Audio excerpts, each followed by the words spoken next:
Bonjour et bienvenue. En ce temps privilégié qui nous est donné d'écouter Jésus nous parle aujourd'hui. Nous sommes vendredi le 9 juin.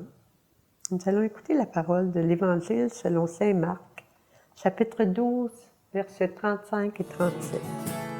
Alléluia, Alléluia, Alléluia, Alléluia. Gloire à toi, ô Seigneur. En ce temps-là, quand Jésus enseignait dans le temple, il déclarait: « Comment les scribes peuvent-ils dire que le Messie est le fils de David? David lui-même a dit, inspiré par l'Esprit Saint, « Le Seigneur a dit à mon Seigneur, siège à ma droite jusqu'à ce que j'aie placé tes ennemis sous tes pieds. » David lui-même le nomme Seigneur. D'où vient alors qu'il est son fils? Et la foule nombreuse l'écoutait avec plaisir. Parole du Seigneur, nous rendons grâce à Dieu. Alléluia, Alléluia, Alléluia, Alléluia. Gloire à toi, ô Seigneur. Alors pour ce texte, je me disais, pour cet évangile, je me suis inspirée de la parole de Dieu pour chaque jour de Noël qui est un habit.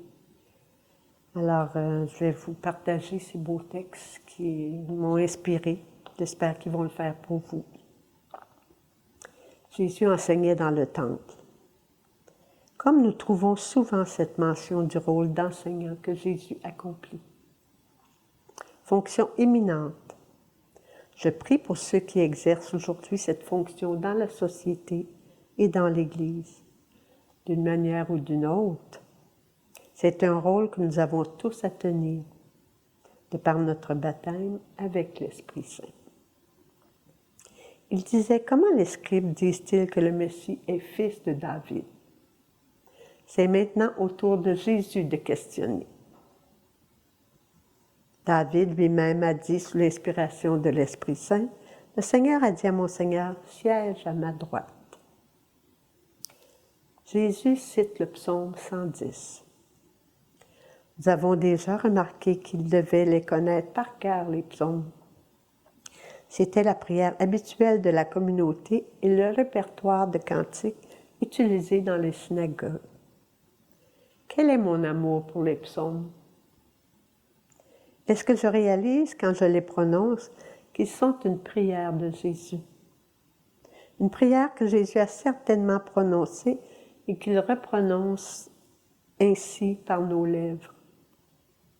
Moi, cette parole m'a donné le goût de prier les psaumes davantage.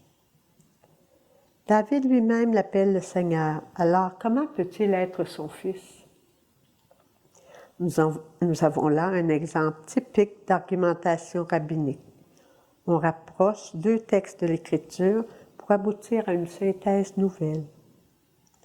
L'argument de Jésus est le suivant. Il est inconcevable qu'un père de famille décerne le titre grandiose de Seigneur à l'un de ses enfants.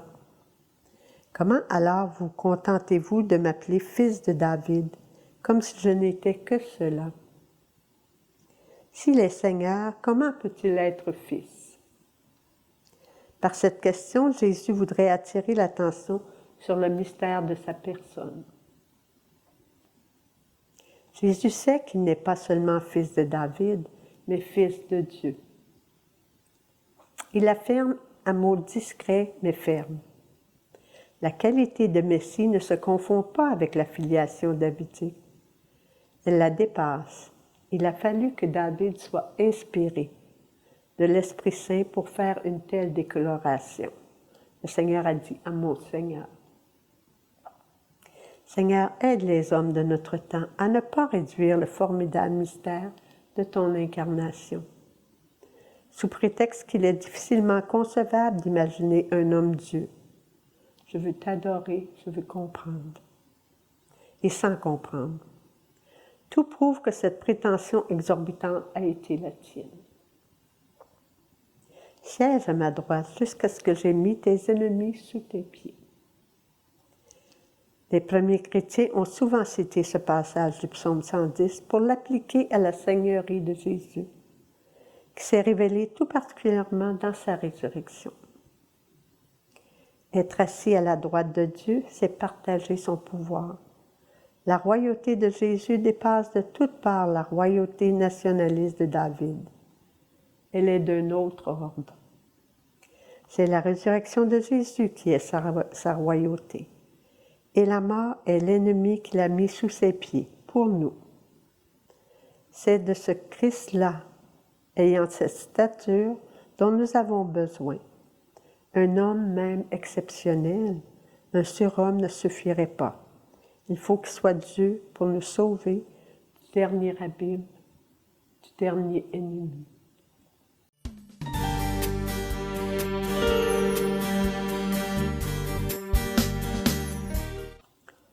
Alors, Seigneur Jésus, merci pour notre Église, le Saint-Père, ici dans le diocèse Monseigneur Lemay, et tous nos prêtres qui nous proclament ta parole et nous aident à mieux en saisir le sens dans nos vies.